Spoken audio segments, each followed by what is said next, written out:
This is Legends of the Arena. If you're not growing at the pace that you want to grow, make this the weekend that you decide is your defining weekend. I want to be sentenced to life when it comes to am I fighting for every single person to make a difference in their life. Take your piece, dig in, and come join us. Citizens of the Alliance, are you ready to learn? You cannot be the land of the free if you're not the home of the brave. You can go as far as you want, and nobody's gonna stop you. But just like you gotta believe in people, you gotta believe in you when nobody else might.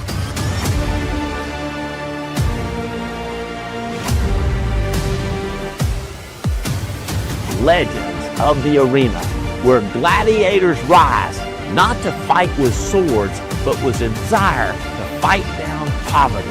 The question is, will you step into the arena?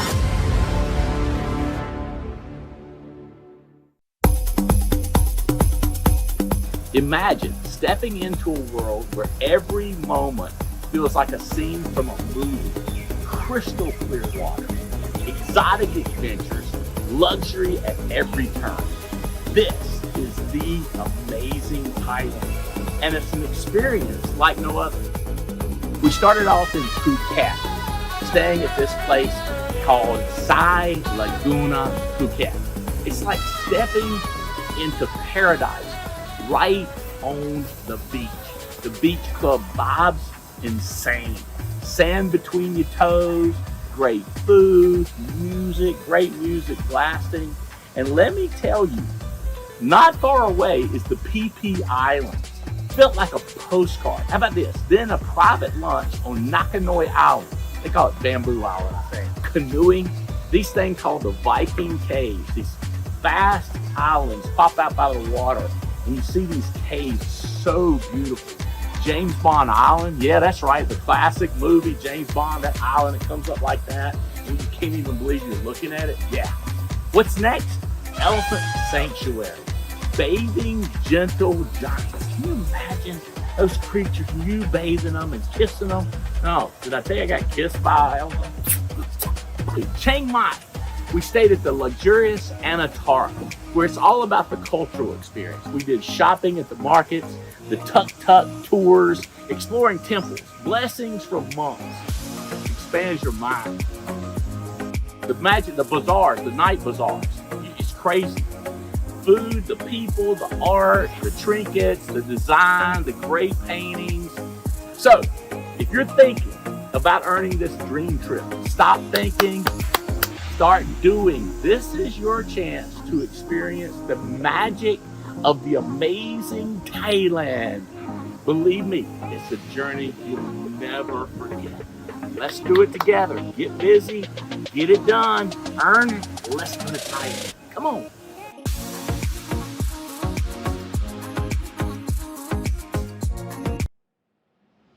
Attention, recruits! Your next mission starts on October 17th. A 48-hour operation designed to push every limit, crush fear, erase self-doubt, replace hesitation with iron resolve. Lace up your boots and welcome to National Boot Camp 2025. We'll drill sales, strategy, leadership, grit until they are muscle memory. Breakout squads are small, seats vanish fast. When we say move, you move. High-pressure reps build resilience, while real-world strategy sessions sharpen aim. Every challenge raises the level you fall to when stress hits. Prove yourself, earn the rank, leader. Leave with a Monday morning battle plan, a brotherhood of warriors, and secure your slot now. And report for duty at National Boot Camp 2025.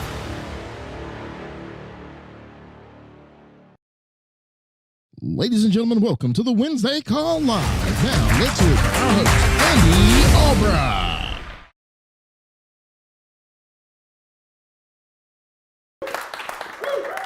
Okay, all right, let's get this rocking. All right, here we go. I hope y'all were able to tune in or eventually get to see the presentation we did here. I thought it was about as concise as we've ever put it together and as deliberate. And The who done it, who else is doing it was the best we've ever seen. You guys did a great job.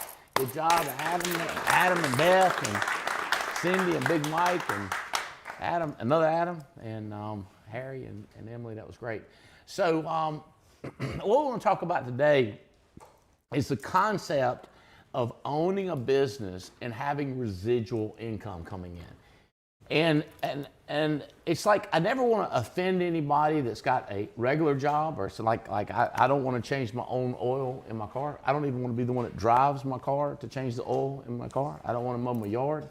Now, and people go like, he's, you know, like, I love going around and around on a machine going, that was fun, kind of.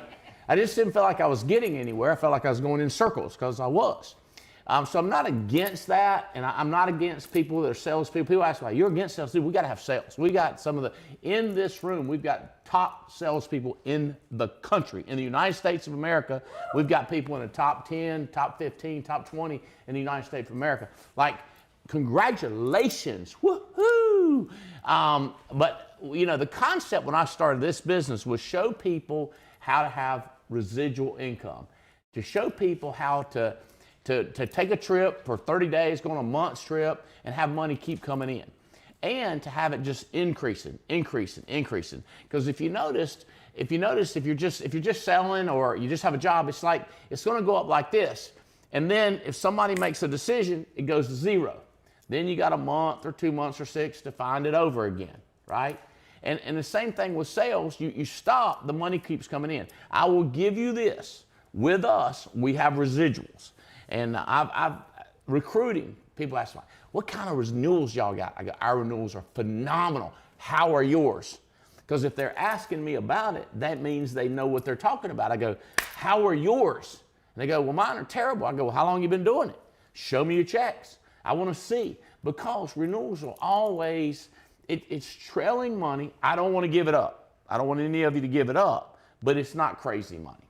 You know what I mean? It's not, you're not going to get $1 million, you're not going to get $300,000 a month or $400,000 a month or $1 million a month coming in renewals. You might have 5,000, 10,000, you might even get up to 20 or 30,000. Woohoo! But I'm talking about if you want to write checks to whatever church you're interested in, whatever mission you're interested in, whatever car dealer that you'd like to contribute to a car dealer, get you one of them $750,000 Ram trucks, you know, from Dodge Ram trucks over there, you know. If you want to get one of them $750,000, you're going to need some moolah. Or family, health situations. Some things insurance don't cover if you want to be able to check. I mean, I wanted that buffer. I wanted to have money set up that I could do things for my children and grandchildren, not just me. You know, so that concept is what we started with. So really what I want to talk about, get into here at the cabin, we got some great recruiters, some great salespeople. Like I said, I'm gonna get some salespeople up here.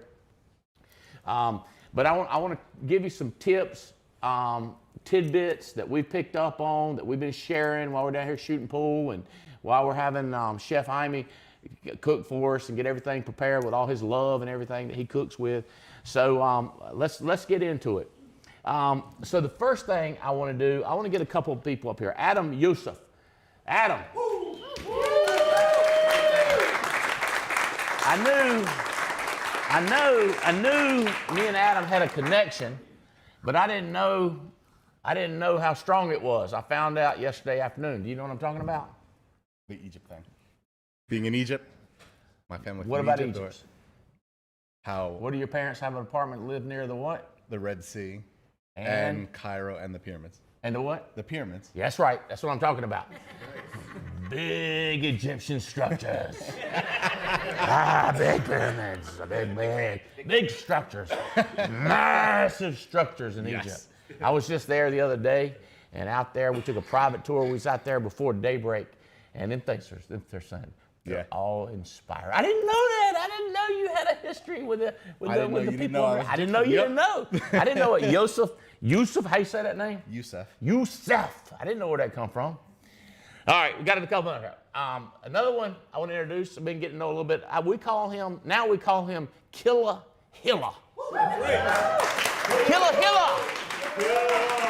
Mike Hilla. Come on, stay with me, Adam. Killa Hilla. Yes, sir.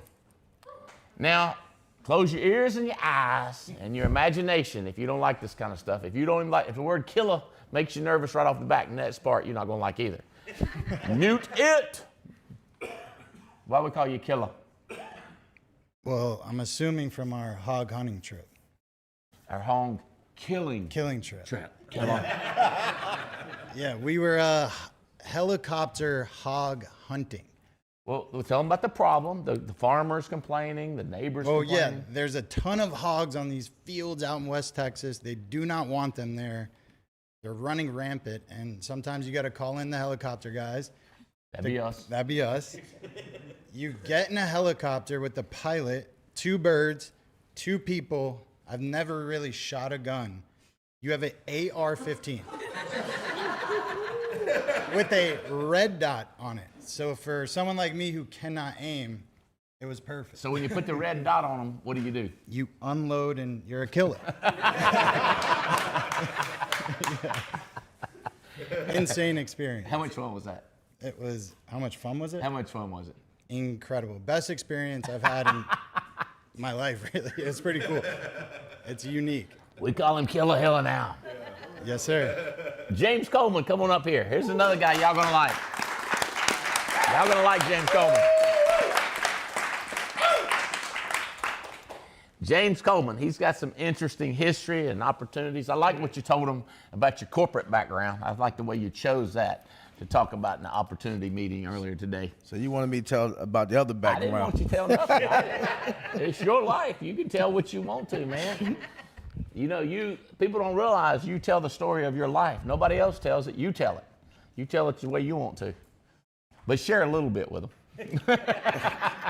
A little bit. So grew up in a 2-bedroom apartment with 11 brothers and sisters. You don't tell too much because, don't tell too much. Okay. Just keep it high level. I chose the wrong path. How about that? Chose the wrong path, and the wrong path landed me with the wrong people.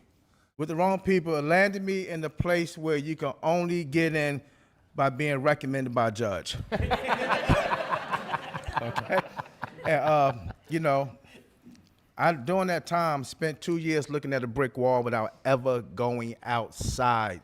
So all this beautiful scenery right here, just imagine 2 years of your life and all you see is a brick wall. You feel no sun, you feel no rain, you smell no grass or nothing. 2 years. I guarantee you'll learn to appreciate the little things in life. Trust me on that. All right.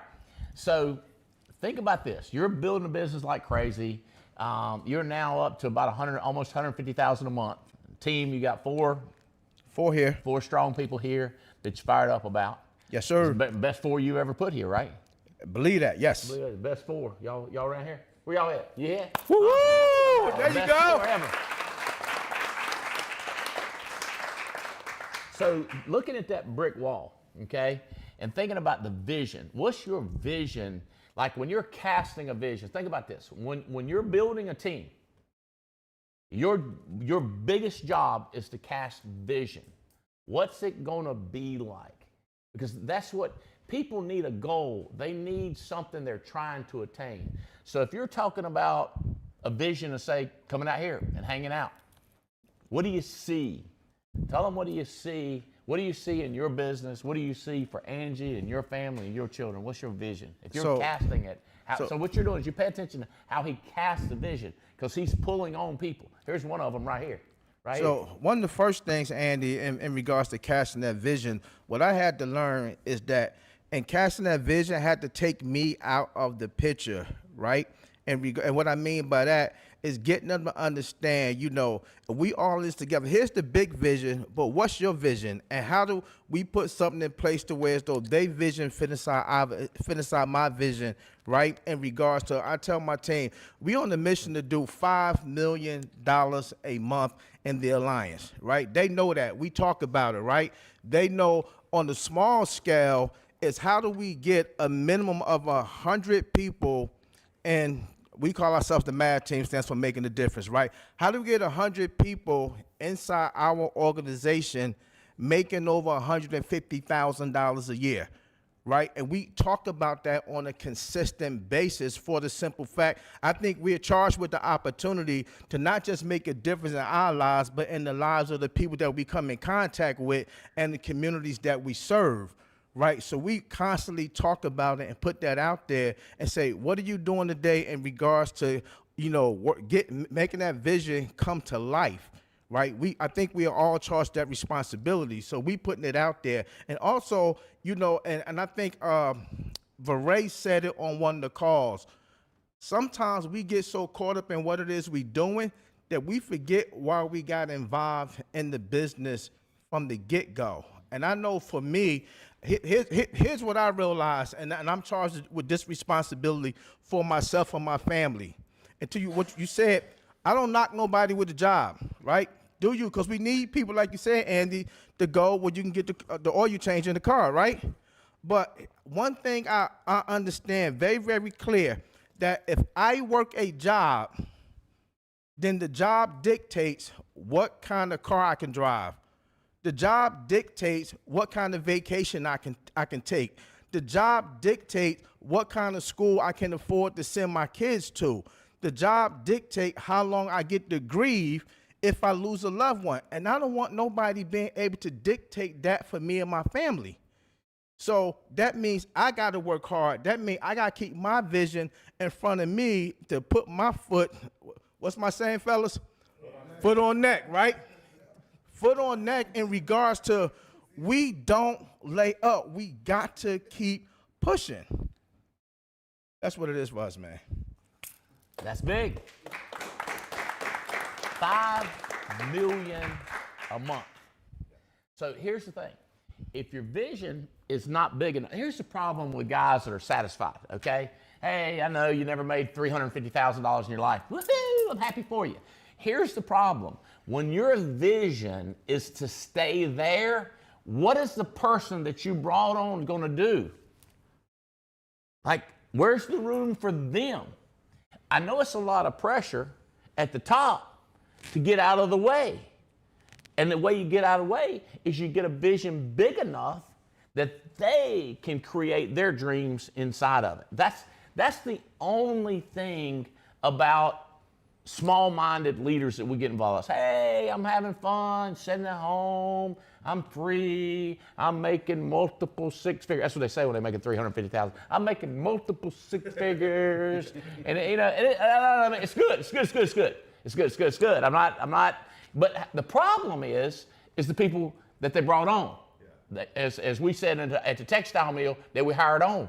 If you hired on these boys, you got to be. Now, they ain't the same thing at textile mill, because when you're a sweeper, you're a sweeper. It's not a problem. You don't have a big vision. Okay, you don't become a fixer. That's your big vision, right? But when you get in this business of the alliance, your vision is freedom. And if the guy that brought you on is a 350 or multiple six figures, as they say, and he don't want to get out of the way, he don't have a big vision of $1 million a month or $5 million a month, do you understand? You got your foot on your own team's neck when you do stuff like that, when you hold them down. So the big vision, baby, I love it. So think about your vision, man. You got a different vision. Yes, sir. Going like this. He said 2 birds in the air. Yeah. 2 choppers tag teaming. Yeah. It was crazy. So you got a different vision out there, and traveling on a jet out there, and the food, and then right here at the cabin.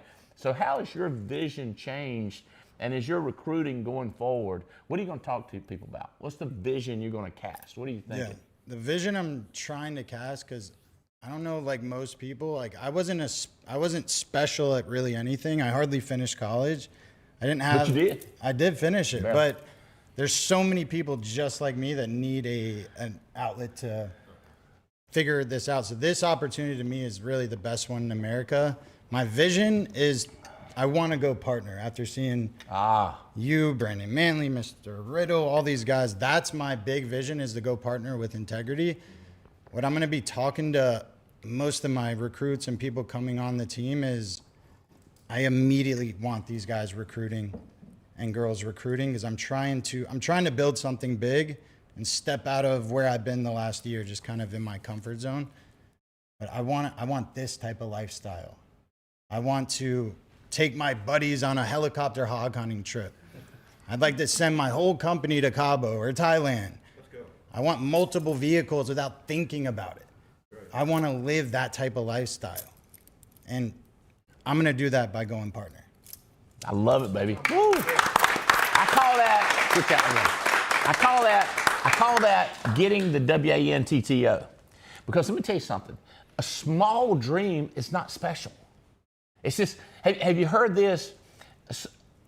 Small dreams don't move men's heart. I guess it goes for women's too. Is that right, Cindy? Big dreams, baby. When people start talking big, you get inspired. When people start talking satisfied, you get satisfied. And the problem is, if they're here and you're here and they talk satisfied, and then you're forced to be held down.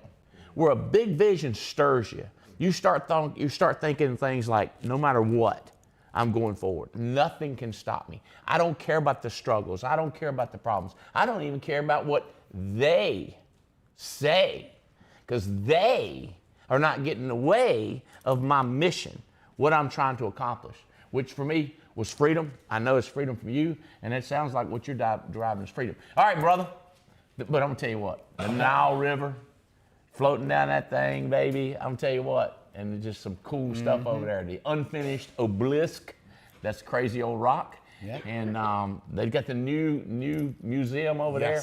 I love traveling. I love seeing different cultures.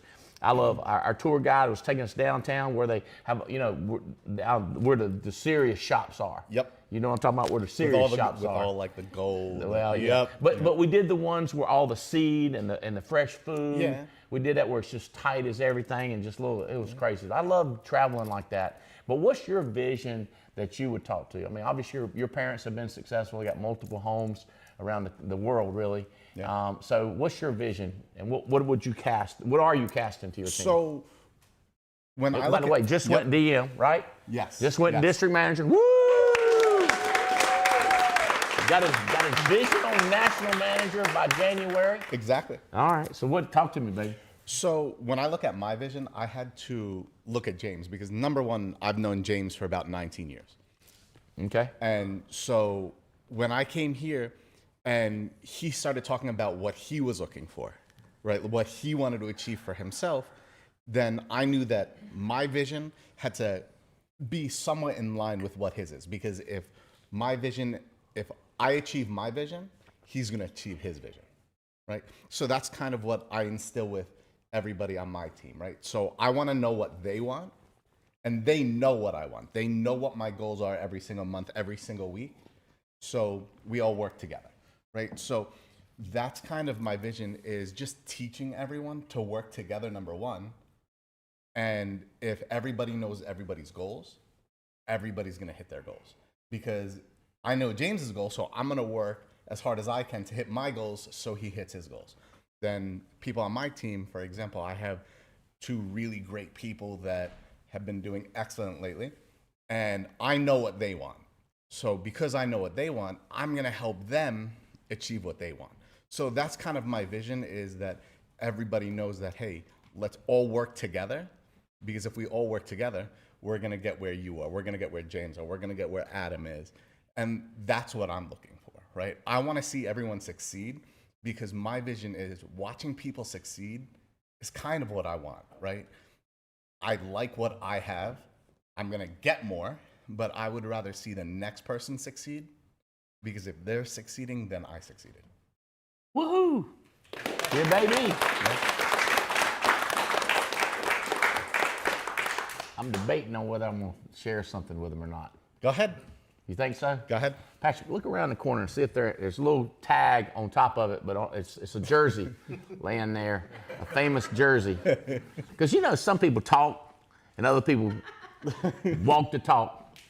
All right, so explain what I'm looking at right here. I got a certificate of authenticity, but what am I looking at here? Okay, so Mark Messier, captain of the New York Rangers in 1994. Keep your mic up to you. Sorry. Not everybody knows who he is.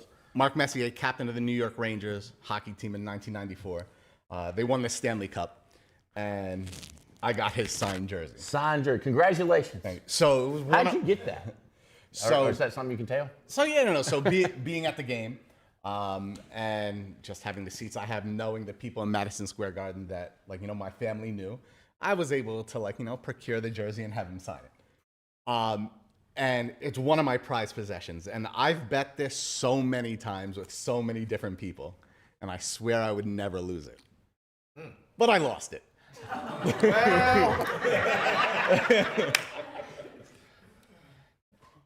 Took a while to get it to you. We didn't hit a goal. We didn't hit a goal. We didn't hit a goal. But we definitely had a connection. Yes. We had a connection Yes. to this jersey.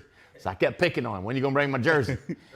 And so you really kind of got disheartened in the business, right, or whatever, just kind of faded. And So when I came into the Alliance in May of 2024, and I was really excited, and I brought somebody with me. Oh. And we were sitting I know at, I it's think, coming. Sal's Pizza or whatever that place was, with you I and your family, remember. remember? Yeah, I remember. And you were talking to me, and you were talking to my buddy at the same time, and you kind of said, it's not a good idea to, you guys coming into business together, working together, and when he dropped off and things that happened, it really discouraged me. Yeah. Well, what I was saying is you build your business, he build his. You work together, but not because, for example, he falls off and you got to split everything with him. I didn't like that. Yep. Because you set it up. I have a structure set up that if he falls off, it's on him. If you fall off, it's on you. If everybody sticks together, it's never a problem. It's never a problem. It's just when something happens. That's what I was cautioning you for. It's a good thing I did. And it happened. It happened. You called it, and it was 2 weeks later, and it happened. Oh. And I was like, thanks. But yeah, so it happened, and I got really discouraged. And probably April or May, James, would hit me up from time to time. And I'm still asking you where my jersey is. Exactly. Getting messages every once in a while. But so James, since he knew me for a long time, he kept hitting me up every once in a while. And then he was like, listen, we got to talk. And he had a conversation with me, and this was after he was at the cabin in March. And he started talking about how he was going to start recruiting more and building more. And I was like, that's what I want. And I was like, let's hit the ground running. Yeah. And then I think so it now was you're the next month is when I got a little bit close to hitting my first month of AM, but missing it. And then the next month hitting AM. And it's not just about hitting. You love that jersey now. I do love this jersey. Enjoy it. I think my son wants it, actually. He's a big hockey fan. So he, again, always talking to me about my goals, knowing his goals. So as his goals were increasing, my goals had to increase. So hitting AM a second month wasn't good enough. Instead of hitting AM the second month, go towards DM. Or for example, now I hit DM this month. No, DM's not going to be good enough again. So I'm shooting for a national manager this month. Woohoo! Yeah. So I'm gonna take this as a bet as a rent, and you can have it back when you go national manager. Okay. So it could be January of 29. It could be. It's up to you how long I get to hang this in my house in my cabin. All right, Patrick, store this back in my safe location over there. Don't lose my certificate of authenticity right there. And I got to get you on the jet, dude. So I love you, man. I'm so proud of what you're doing, and love your personality and excitement and your boldness with your bets. We got to do some more bets. Look, I told you the other night. Let's think of something. All right, we got more coming. Okay. All right, so vision, casting vision is huge. Get good at talking about your dream and finding out other people's dream, and think about freedom. I like what Big Mike was saying. I read the menu on the food side now, because with my family, you always looked like we can afford that one. You can have that one if you want to. Then you look and see what you bought. You know what I mean? You look at the price, then you feed the food. Now I look at the food and I pick out the food. So just the little things like that, appetizers, cars, vehicles, families' vehicles, things for your children and grandchildren. Oh my goodness, man. I tell you what, we loading that little girl up with clothes, man. I'm telling you, she looked good in her Wolfpack outfit. Just little things you don't think about. And like they're only going to wear it like a month because they're going to grow out of it. That's cool. We don't care. You're not investing long term with clothes. We're investing right now. but having the money that just don't care about stuff like that. So vision is a big deal.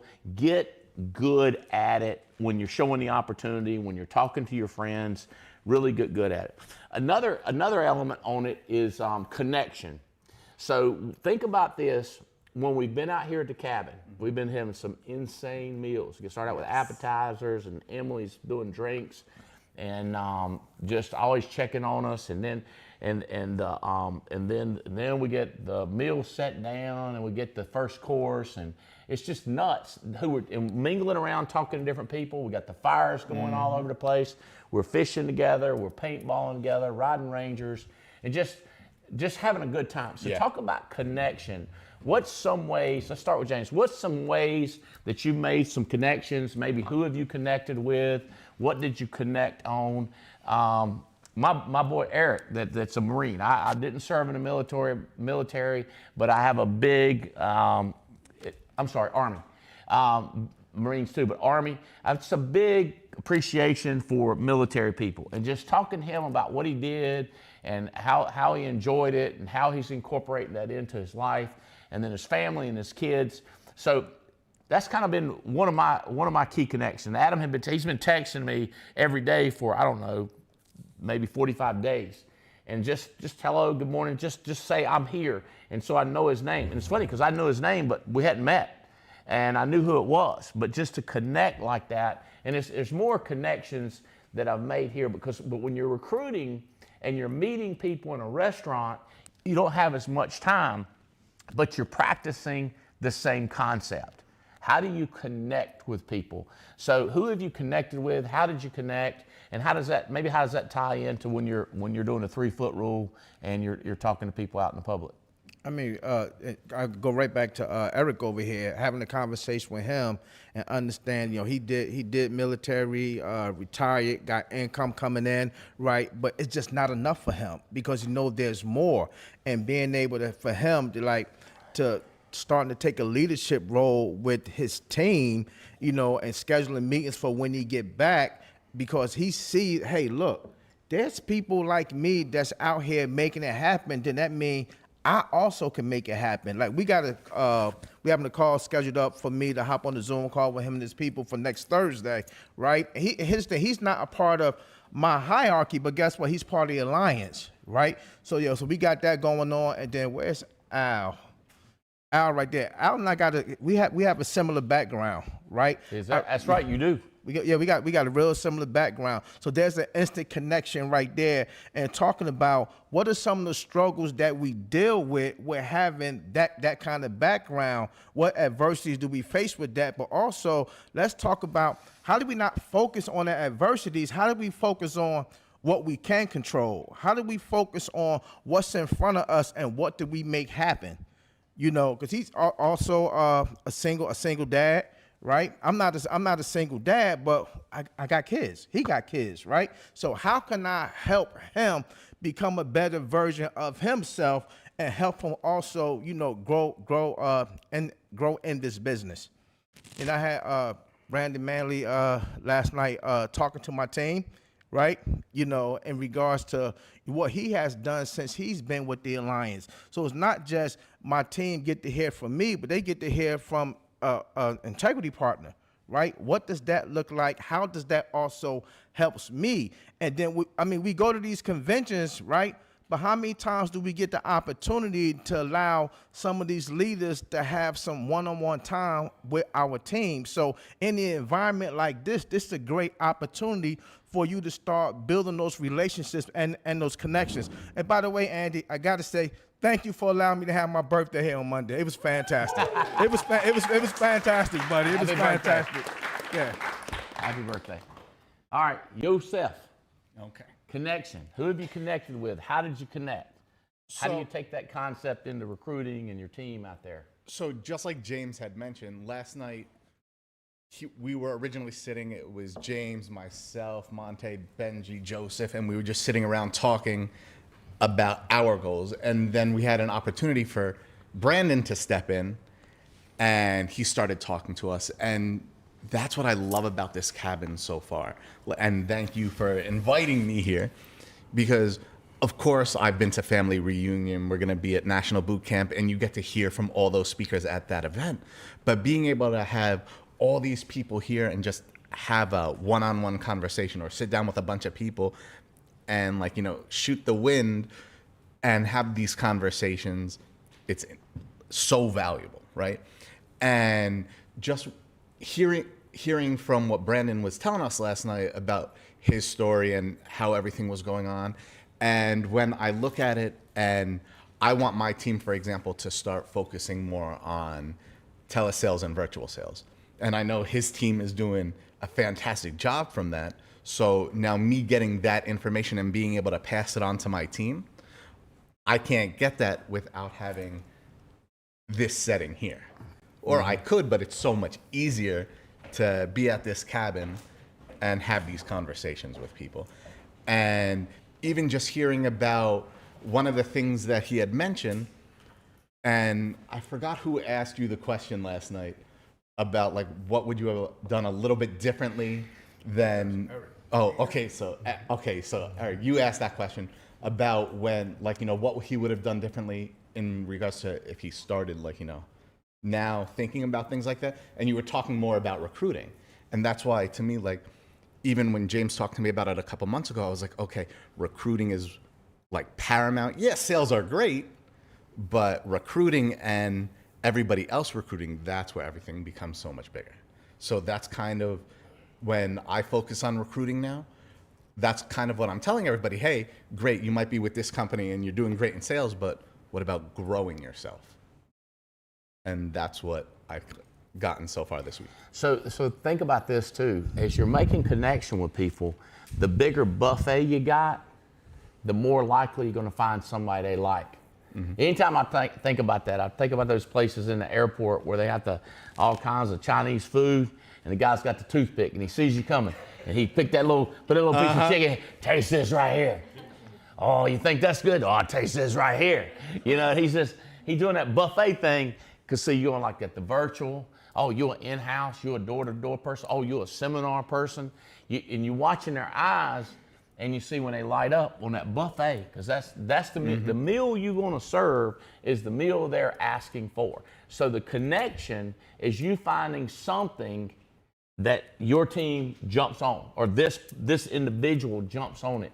Then you got a connection that you can pull them into our organization. And the concept of residual income coming in. Who misses that connection? All right, Killer Hilla, yes, sir. Come over here and talk to me, man. Tell me what you're thinking on this connection thing. Yeah, this trip has been, by like the first day, it was invaluable. I'm getting priceless information. I've connected a lot with Coleman's team, or where's Benji? Me and Benji, we both qualified for AM like less than 2 months ago. But wait, and we both missed it. We qualified and then missed it by 400 AP. Oh, God. So it's like we got to, talk about how we can change that. Doesn't need to happen again. I got to talk with Adam a ton, meet Danny, hear different stories, but I think what's been big for me that I pulled also from Mr. Katz on that trip with you guys was I'm focusing so much on just a couple people. I need to go, I think it's 8866. I need to hire more. I don't know that I've got good or bad people. 6866, but okay. Okay. That's the combination. But that concept of just, I'm so focused on these two, but if I go wide, they'll reveal themselves who's a better agent, who's really leaning in. And I think also just there's the talk you did yesterday on the acquaintances.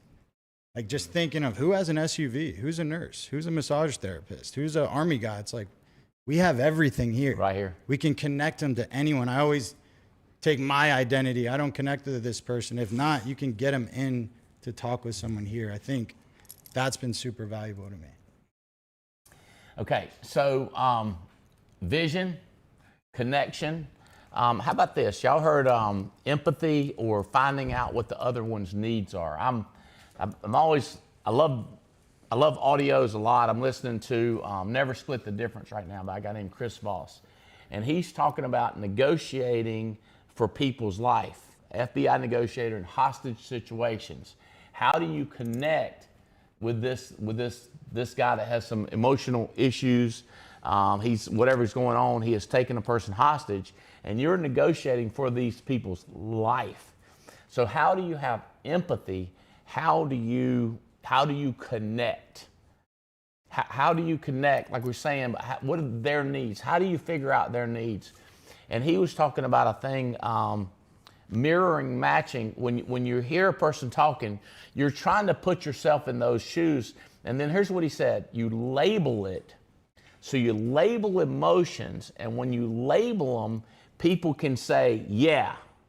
But when when you're rambling, they don't get it. So something like, if you said to somebody like, so you want to be not under your parents' thumb, is that like you want to be independent? So you put that label on it, and they go, aha. And if you can figure the word that they go, aha. Like for me, my empathy when they said, hey, would you like to have freedom? I was like, wait, what? Freedom? You know, freedom to travel, freedom to say stuff, freedom to go, freedom to buy. You know, that was my deal. But if people are there, how about if you said, what I'm hearing you say is you're under pressure to pay your bills, or you have anxiety to pay so you're looking for a word to label what they're feeling. And clearly, I mean, we're showing a solution. Remember this: you don't just sell the solution; you got to sell the problem. And then if you label the problem, it clarifies it for them. Then when you talk about the solution, it means more when they're getting away from the label, when they're getting away from the problem. So what I'm thinking about is like here at the cabin, you know, we're down there shooting paintball and we're shooting pool. We're trying to play pool. We're trying to beat each other in pool and ping pong. And we're playing the big hunter game down there, the video game.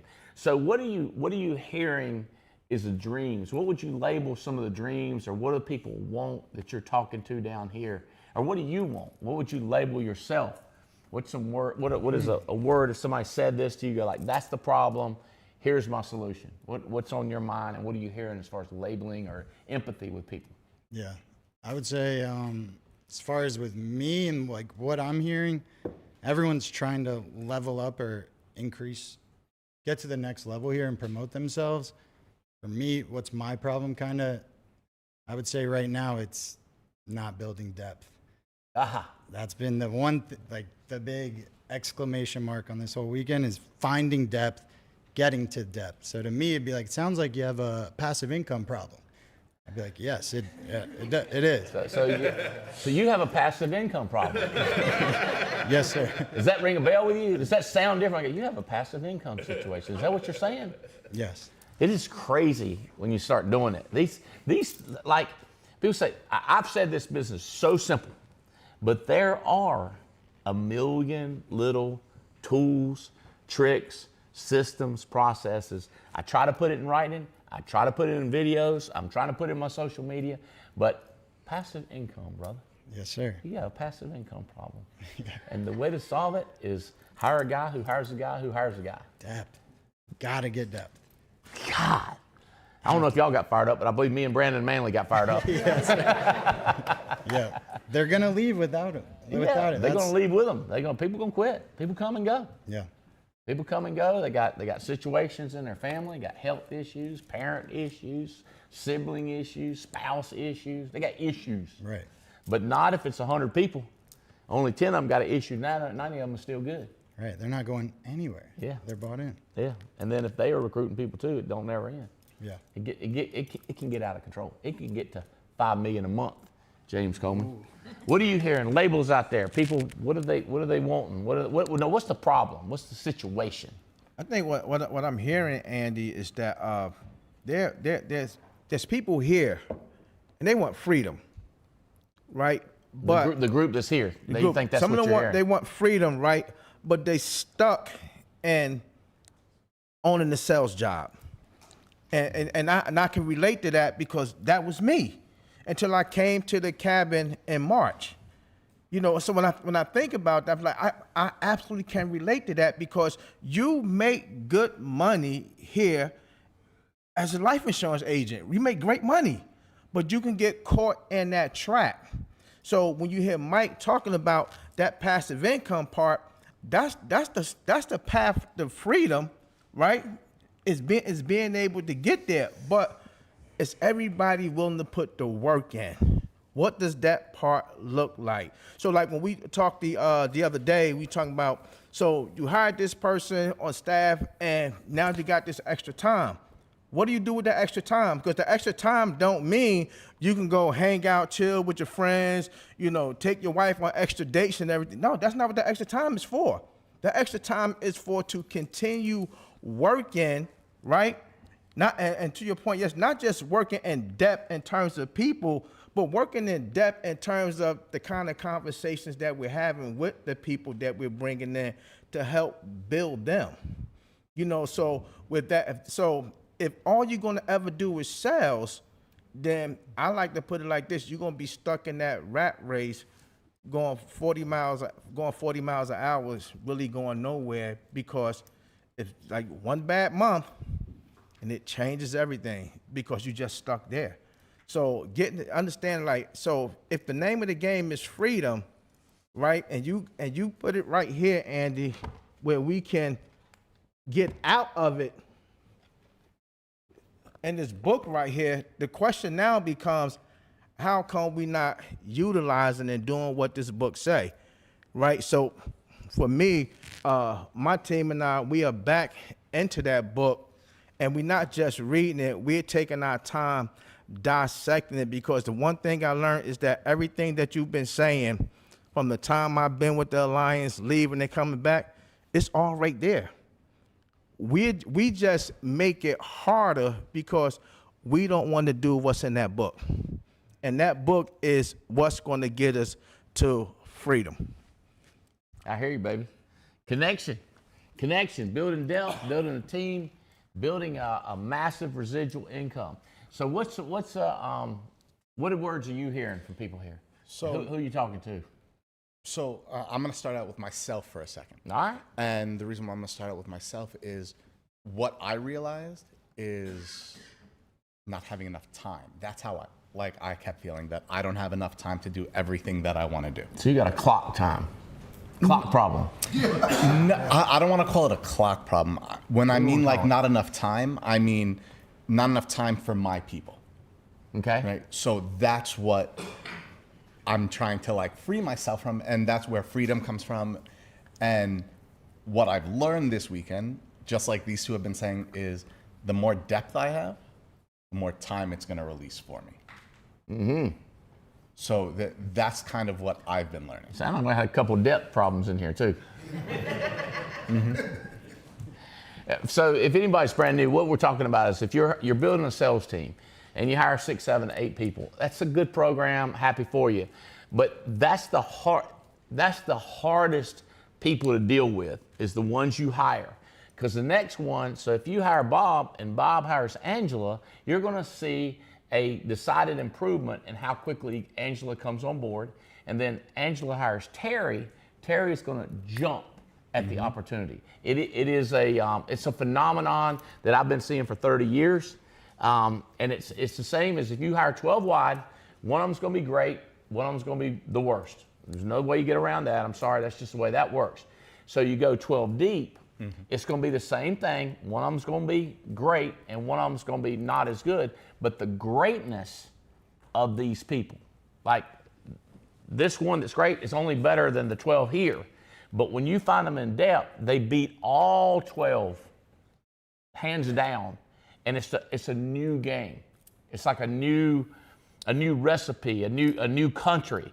Everything just changes. It's and I've been preaching it. And when you see it, it's like when you're to Egypt and when you see the Nile River and you see that pyramid, and you walk up to it and you're like, what? Because I mean, there's no picture that anybody's ever seen you can comprehend how big it is until you walk up to it, right? Did you go next to one of the blocks? Yeah, and in one of the blocks, it's, you know. Things are massive. Yeah. What's up with y'all people stealing blocks over there too? I mean, did y'all know this? Like 20% of the pyramid has been stolen. And I'm like, I asked the guy, I said, They stole a rock. I mean, these rocks are bigger. Like, I would say 4 vans. Like a typical van, 1 rock is like 4 vans. It don't look like that. Yeah, I know. And they're stacked. And he's like, look, see, here's the foundation. So there's what they're missing all the way around. I was like, who would steal a rock? He's like, somebody that needed a rock. Yep. And I was like, how'd they steal them? He said, the same way they got them here. Well, I was like, bro, you don't have a lot of answers. But he was like, you can take one of these rocks and you could build a house with it. You could build your store with it. I said, so somebody's house around here came from the pyramid. He said, yeah.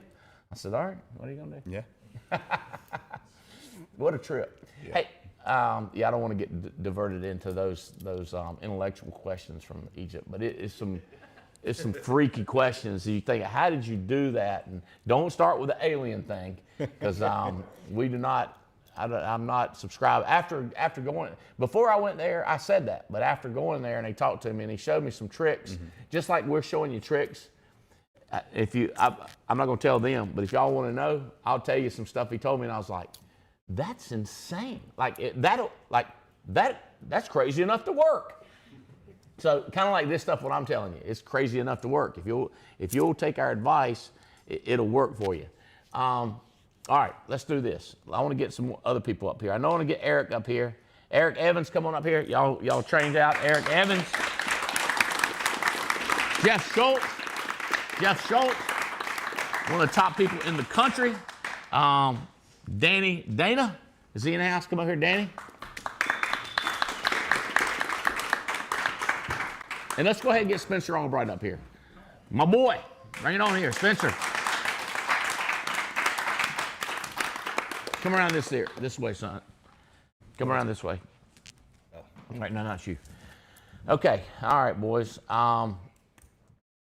Before we get into more teaching, let's talk about what's your been experience right here. What's been your biggest surprise? What's been the biggest eye opener that you picked up with these men out here and women at the cabin, at the leadership cabin? My biggest surprise was and stuff. My name's Eric Evans. I'm from Fayetteville, North Carolina. Good old Vietnam. Part of Adam Katz's team. Director Dorothy McNair. But my biggest surprise here is when I pulled up on Oakview, Loop Road? Oakview Loop. And I started looking at like this cabin. First of all, I've never seen anything like this. I'm used to sleep in a barracks like 14 other people. And then so the acreage on this plot is just blowing my mind. And I never knew places like this existed. Where I'm from, we only see stuff like this on TV. And then just the money some of these people are making, like, where's he at? I was talking to Brandon. I was talking to Brandon last night, and I was just having a casual conversation. I'm like, how long you been doing this? He's like, 6 years. I'm like, okay, how much money you making? He's like, we did about 700. I'm like, what? I did 700,000? I'm like, who in the heck am I talking to? But I'm like, let me ask this guy some questions. He obviously knows what he's doing, but that's it was my biggest surprise here. Having fun. Just the wealth, the beauty of the place and the wealth. Right. Of the people that come in here. Right. You feel like you're in good company? Yeah. Need to get around more of these people. You feel connection? Definitely. See, what we talk about is connection and then tension.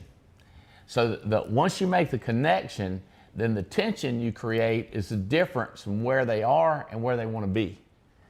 So it's just called a pull. So you get them with empathy, you get them with connection, you get them with a label, and then you pull them because you're pulling away, and they want to hang with you. It's a phenomenon that works, that you can pull people and take them with you. And then and here's the deal. I had a mentor, he said, you need to avail yourself to the system. That means you want to be pulled. You want to find people that'll pull you. You want to connect with people who are where you want to be. Because let me tell you this, if you connect with people who are where you are, they're going to hold you where you are because there ain't no tension. That's why it's called a comfort zone. That's why outside the comfort zone, you got tension. So you purposely get around people who are where you want to be, who have the cars, who have the relationships, who have the travel, who have the experience. You get around them. It's inconvenient. It's expensive. And other people are going to tell you you're a sucker. You know, you're going to get all this they talk at you. But your job is to do what you got to do to get around it so that you feel that tension. And then your body is just pulled towards it. It's a fun thing that I've been doing for years. And I'm excited that you're here because I know, because just messaging you, I said, get him around here. And some people are more adept at getting there. And that's what you're looking for. Smart people, aggressive people, ambitious people, exciting people, people of faith, people that been in foxholes, people that been in other countries and seen what other countries are like. Those people are more adept at getting to where you are. So as you're recruiting and connections and empathy, you're looking for people that meet that Alliance Aiden. Because some people, you put tension on them, they ain't going nowhere. They stuck in a rut, baby. They already dead. We ain't buried them yet.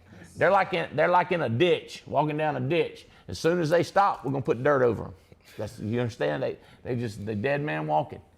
And I love them, but you can't change. And people get mad at me. Go, I thought you wanted to change everybody. I go, I want to change the ones that want to change, because it is very difficult to change a person that don't want to change. You can't do anything for them. You love them and, you know, cheer them on from a distance because you don't want to catch what they got. All right, Schultz, same thing. What's your, Jeff Schultz, tell them who you are. And you're like, I think you're number 7 or 4, and maybe 4 in the United States of America. You're high up there.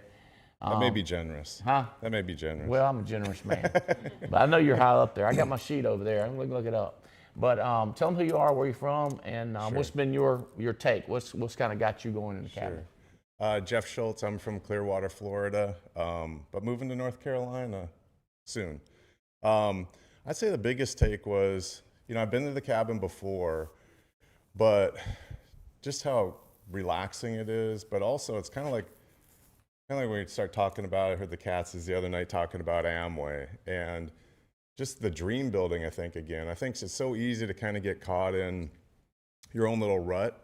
Especially this business, you know, you do get around people, but we still are kind of isolated, right? We're doing telesales, and I think coming out here and just kind of paying attention to what you've built and everything, I think it just kind of helps build that dream again. And then getting back to kind of the basics. But we were talking with Katz's the other night about, you know, I think sometimes we get too caught up in the mechanics when we're talking to people, and we lose just talking about the dream, right? People come on board with the dream, the hope a lot of times of leaving their job, you know, and that's what Amway was all about. It was about leaving the job. And I think just little things like that when you get around super successful people, it may not be something that you don't know. It's just like, it gives you more confirmation, I think, clarity. So I think this weekend's kind of given me some clarity that, you know, I've kind of gotten back into the rat race, you know, and it's easy to get there and get away from recruiting and kind of divert back to things that you're comfortable, you know. So I think it just gives a lot more clarity, you know, just being around winners. So I was talking to somebody, I don't know who I was talking about, but the first time we met was just Vinny had recruited you, remember? And you were in Dallas. Yep. And I just happened to be out there. And I heard about you, and you came from the Matt Goldberg world. Way back What's the name of that company? Affiliated Mortgage Protection. Affiliated. Yeah. They had a program. They give you free leads, all you want, 90% contract. You couldn't get promoted ever, and you couldn't go down, and you won't hire no people. It was an interesting deal, wasn't it? It was a frustrating deal. Yeah, it was a frustrating deal because you got burned out after a couple of years. Yes, there's nowhere to go. There's nowhere you could go.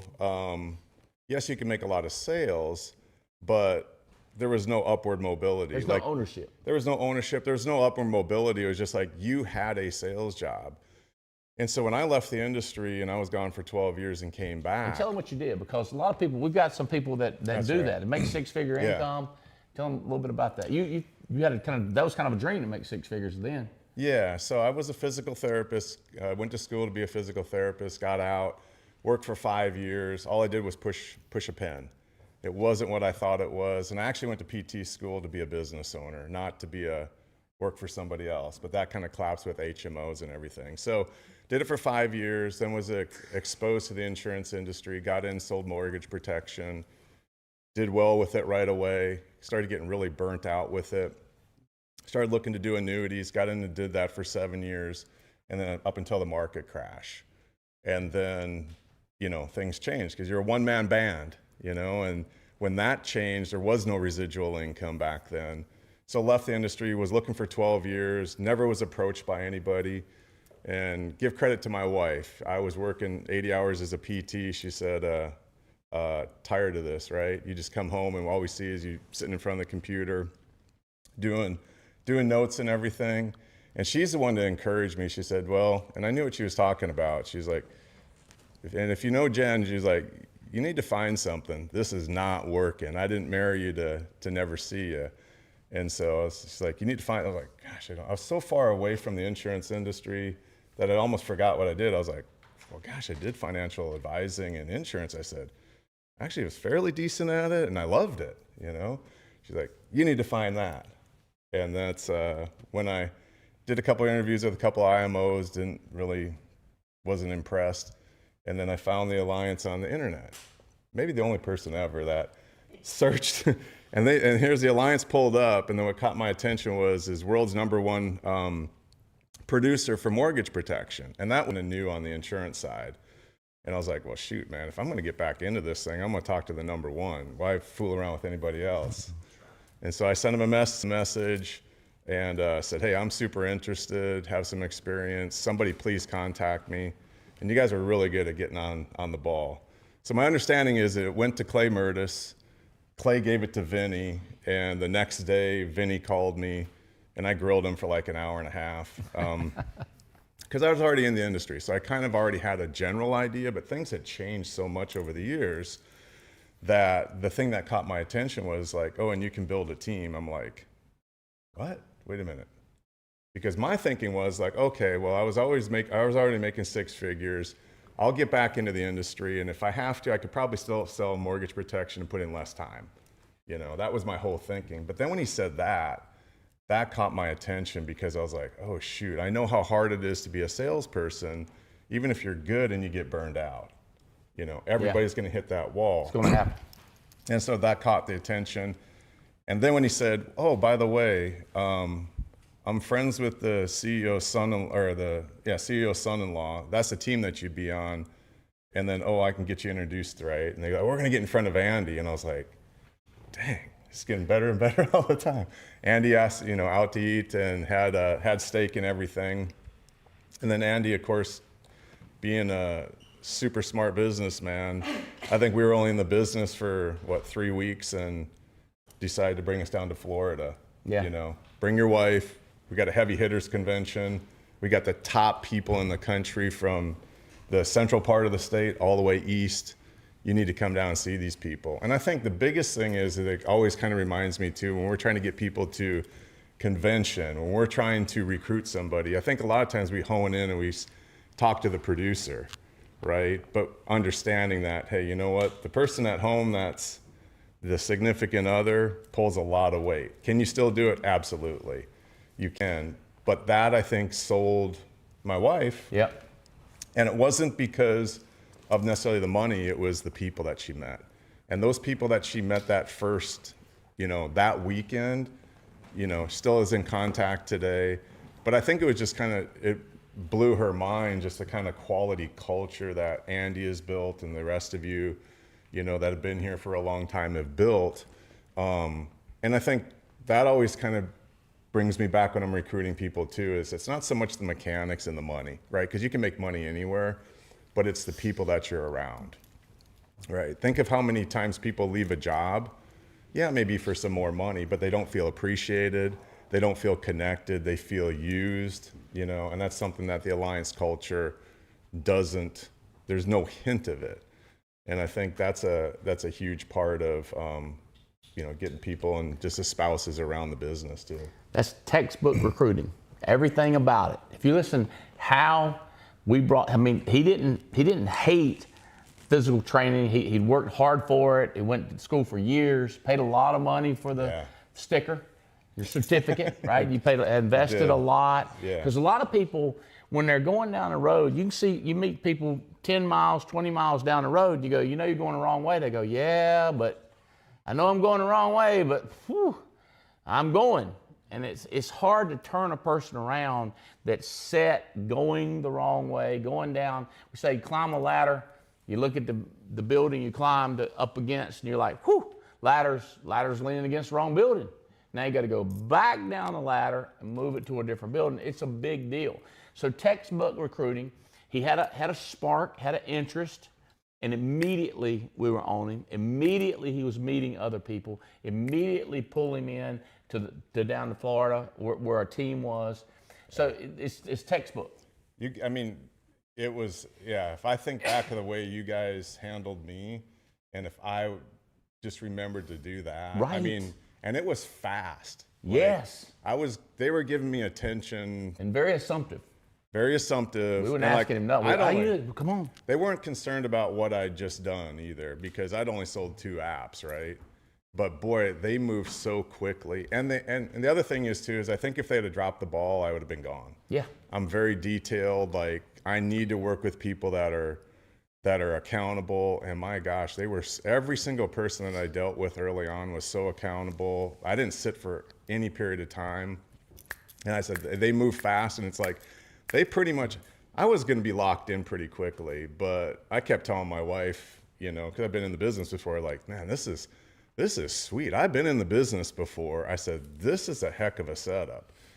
Yeah, I'll believe it when I see it, I'll believe it when I see it, and, this is going to be great, and I was all excited. But moving that quickly and getting her on board, and then when you start showing checks after that, then they stay on board. But it's still the connection, she'll general text you, she'll text people in here. Yep. Even if she's not here, she loves the people in this business. She's watching you right now. You should say hey to her. Hey, Jen. I know you wish you were here. I did send some pictures. She was really bad texting me. She said, I didn't know I could go. I know. She didn't know about the private rooms. Well, see, and I told her to. Here's my confession. She said, well, I heard there's other women out there that they've got cabins that they're staying in. I was like, they don't have any cabins out there. I was like, I've been out there about a year before. I was like, there's no cabin. He's got a big piece of property, but there are no cabins. And I said, I've looked around. I've hunted on the place. And then when I pulled up, I'm like, you're in trouble. I was like, who wants to go for a tour of the cabin? I'm like, when are these cabins out? So, yeah, it's been a great addition. Yeah. That we have couples out there, and it's really cool. All right, brother. Well, that's textbook. We talk about recruiting, how it happened to him. The initial, he had a break. He had a spark, had a weak moment, and looked at another opportunity outside of the physical therapy. And then Vinny, and if y'all know Vinny, he is tenacious, Bo. He stayed on you. He called. Yeah, the funny thing was... Hey, go back to the mic. Okay. I'll say one last thing. All right. This is kind of funny. So here's a prime example. Wait, let me tell you this. Like, Vinny is not Jeff, okay? He is not a physical therapist. He's a character. Yeah. He's a little bit shorter and a little bit different accent. And there's just a lot of differences, but he is tenacious, right? I mean, he's super tenacious. And the thing is too, is like when you're dealing with people that have opposite personalities, like Vinny and I are like so dramatically different. Yet, and I think Brandon and I are very similar in personalities, and Brandon's been like unbelievable in my growth from day one, and Vinny's been the exact opposite personality. But I was still able to take, and say, well, he's giving me this advice. That's going to work for him. But he was still very good about being able to help it apply to what I do, So Vinny's very tenacious. I got my license in May. So when I decided to come on board, went ahead and got my license right away. I was licensed very quickly. And Vinny would call me every week. He's like, when you get started? I was like, well, I said, I'm refinancing my home. I got to get this mortgage refinanced. And it was super slow at the time. And it was the truth. And I said, hey, I will give you a call when I'm done with this. Vinny called me about every week. He's like, what's going on with that? I was like, they still haven't gotten blah, blah, blah. And then, I think he got to the point where he's like, oh, here we go again, right? We've been down that road where people just keep doing that. And it really wasn't until I got my license in May, and it wasn't until the 3rd week in November that I got going with the Alliance. And I said, I'm ready to go. I said, it's the mortgage. I refinanced the house, because I couldn't change jobs in the middle and be able to refinance my mortgage, you know? So I just said, hey, I know what you're doing, you know. I said, I promise, you know. I said, I know you've heard this before, but I will be on board. But he did. He was very good at still following up and still not kind of giving up. And here's the thing I think a lot of us do, and I'm just as guilty as everybody, is we get into the thing of we hear people say the same things and then we just discard, right? But you never know when you're going to run into the person that, and he never gave any inclination that I was just full of it. You know what I mean? Because that would probably turn me off, you know, because I was dead serious. But he still treated me as if, you know, he believed you. He believed me, right? And never gave any indication that I was just pulling his leg and sending him down the wrong path. You remember we were talking about this earlier or yesterday in the training is you're a pressure reliever. You're not putting pressure on the people. Yeah. You understand, but you're persistent and steady in your contacts. Man, we're glad that Benny stayed, and we're glad that we need more physical therapists in the world, but I'm glad you're over here with us. All right, good stuff. Well, this ought to be interesting because this is my son. He was out here when we bought the place, and it was a piece of junk. I don't know how much you saw it when it was terrible, but as you've been out here more than once by yourself, you've had your family out here. So I guess what's different is having all the people here. But what would you say to the folks of what you're experiencing out here and what's been a surprise or what's new? Yeah, I'm Spencer Albright from Raleigh, North Carolina, on Brandon Manley's team as well. And yeah, I was thinking about it as these guys were talking. Like I've grown up seeing the dream. Like I know what I want. Most people don't ever get to see it. They don't know it exists. I have seen it. So what's my goal? Well, the same thing that you're doing now, you're exposing everybody else to it. So what I'm getting out of this, like even though I've grown up building a dream, I need to help people that I'm helping have a vision. Because like I know I have a lot of people now that, you know, they're just trying to make their next close, get their next check.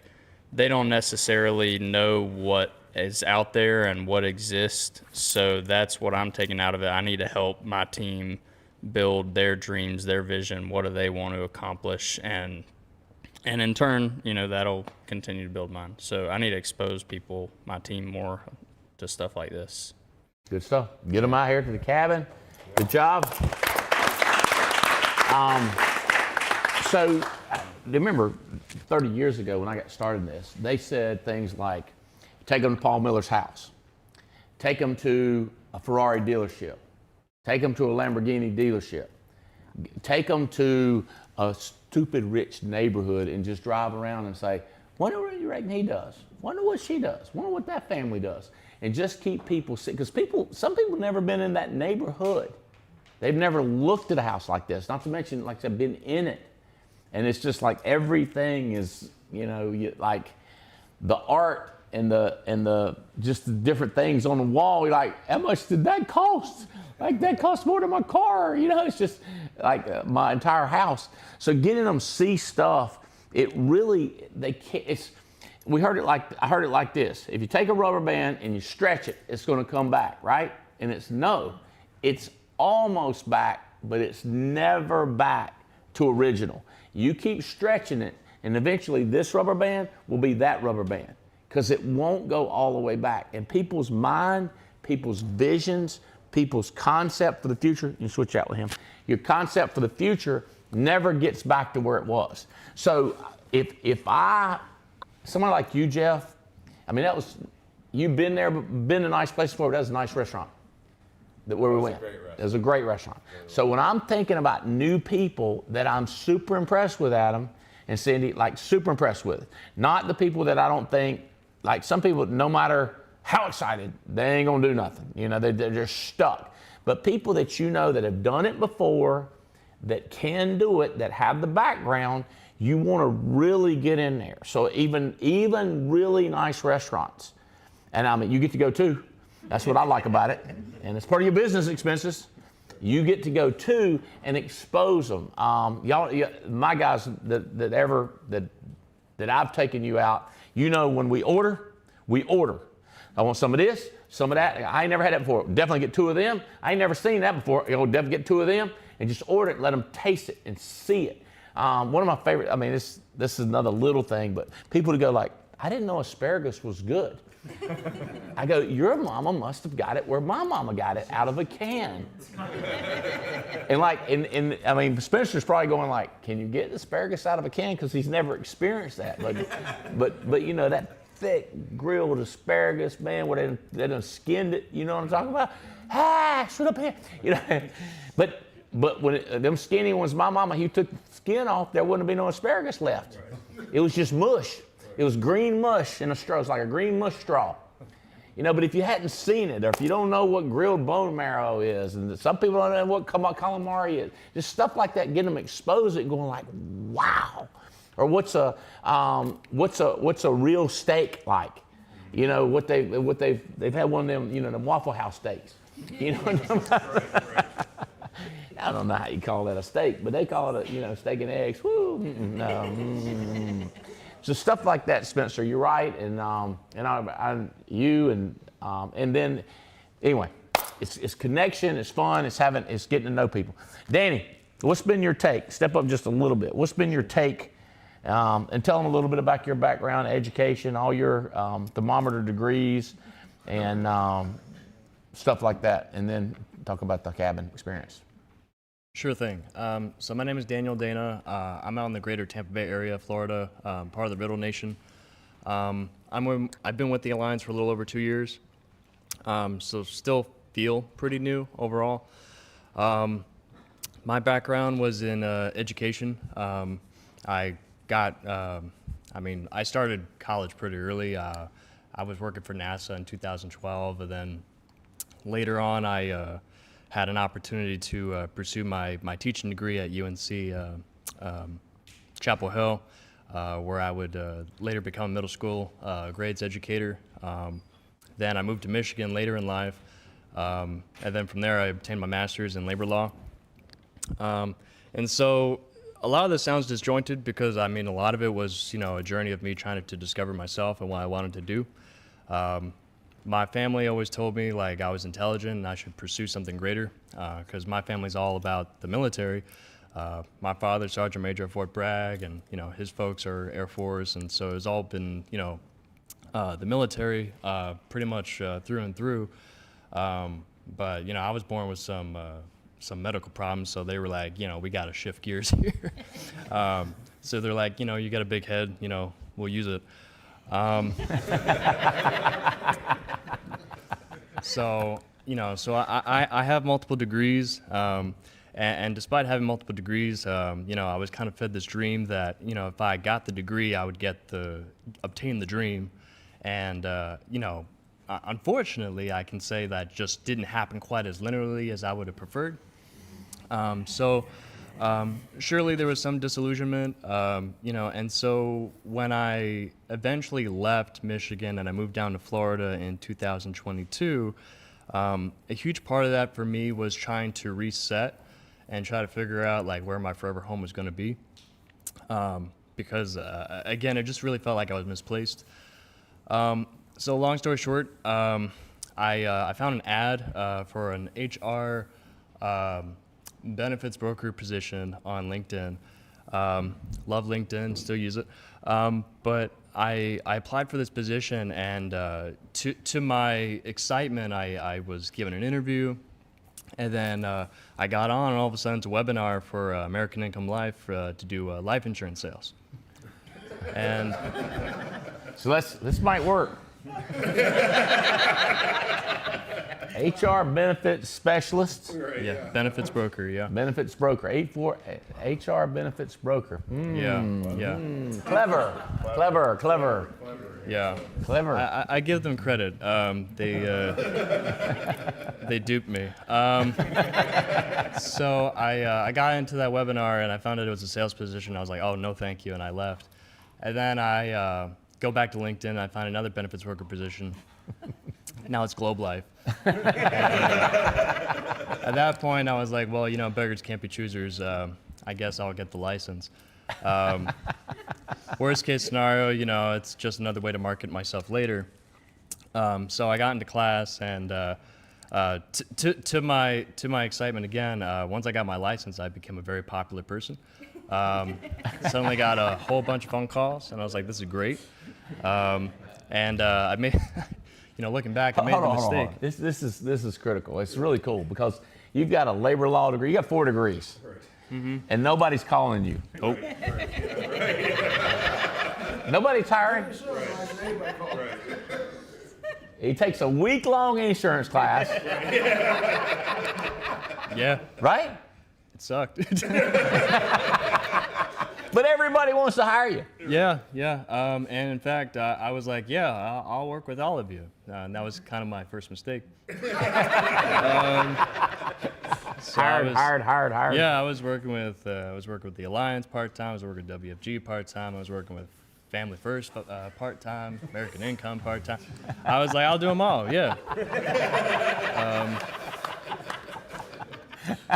And part of it was just like my scientific way of, kind of going through the process and being like, all right, well, let's gather data. Let's see what's the good fit. And, so like, needless to say, I've done my homework. And so for me, the Alliance really stuck out. And a lot of it was culture, but also a lot of it was just immediate connection, to Jeff's point about tenacity and just like following through and following up. Some of the people I was contracting with, they were people, for example, in California, and I'm like, what do you look like? Like I was never, getting like that immediate connection. And, a month or two would go by and I'm like, I don't even know who this guy is. I think I'm just gonna tell him no thank you. I'm just gonna move on.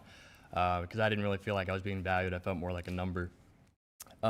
So that's kind of my journey, what led me to the Alliance. And since I've started, needless to say, it's been a rough journey, but it's been a very fulfilling and growing journey.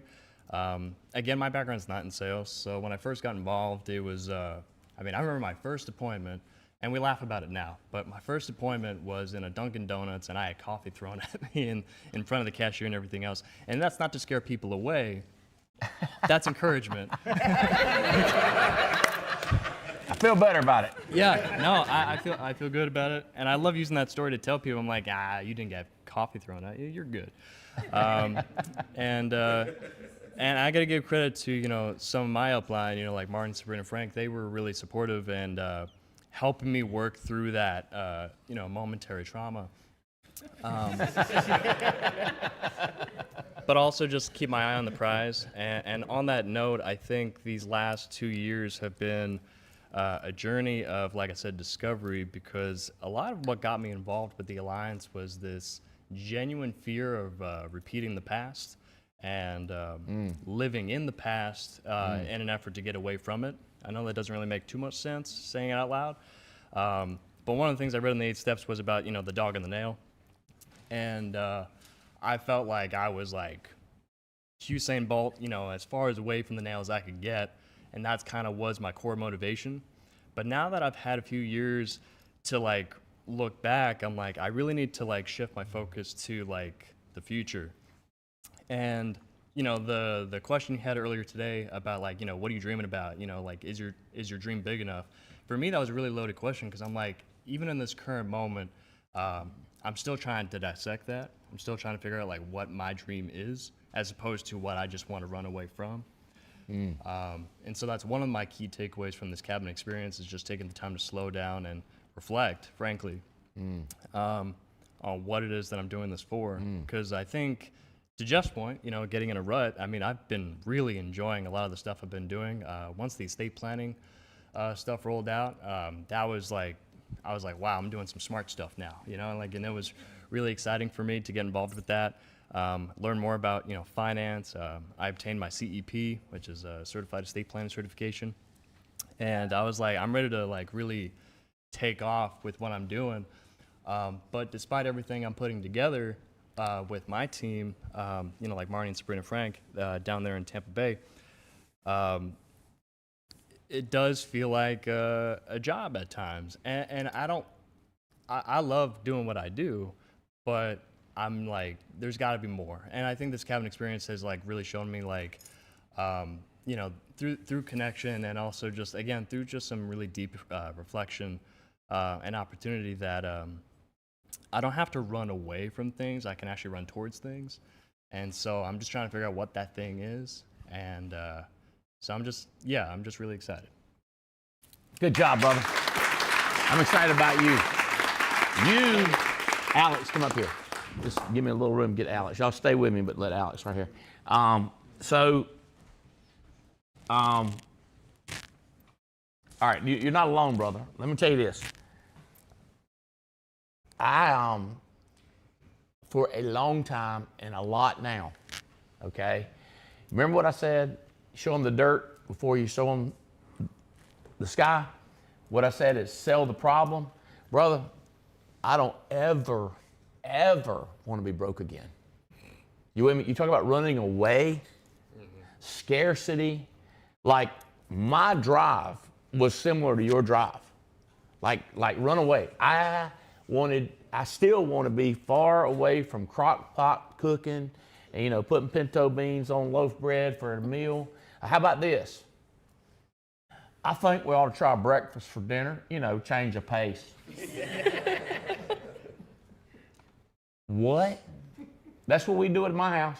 We'd have breakfast for dinner as a change. You know what it was? That stuff's cheap. Oh, scrambled eggs, baby. It's good. Scrambled eggs, it's good, but I want to get away from it. I ain't saying I can't do it. I'm just saying I don't want to do it no more. Are we on the same page? Yep. Like the stuff I do, Danny, I didn't dream about it. I didn't know it existed. I didn't know it was possible. Like so many things I didn't know that you could do. And I mean, some of them are just so redneck stuff that I get to do to me. Like I didn't know a boy from Union Ridge could be sitting on the basketball court at the basketball game, talking to the players that know you and getting to know the referees on the sideline. Like a redneck from Union Ridge. Like what? So I didn't dream of that. I dreamed of getting away from crock pot cooking. I dreamed of used cars. Cars that don't always crank. Windows that don't go down at different, they go down at different speeds. This one. Broke stuff that you can't afford to fix.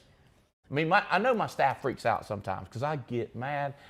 We bought like 4 golf carts to take people around the convention, and I saw them broke. I was like, "Are we broke?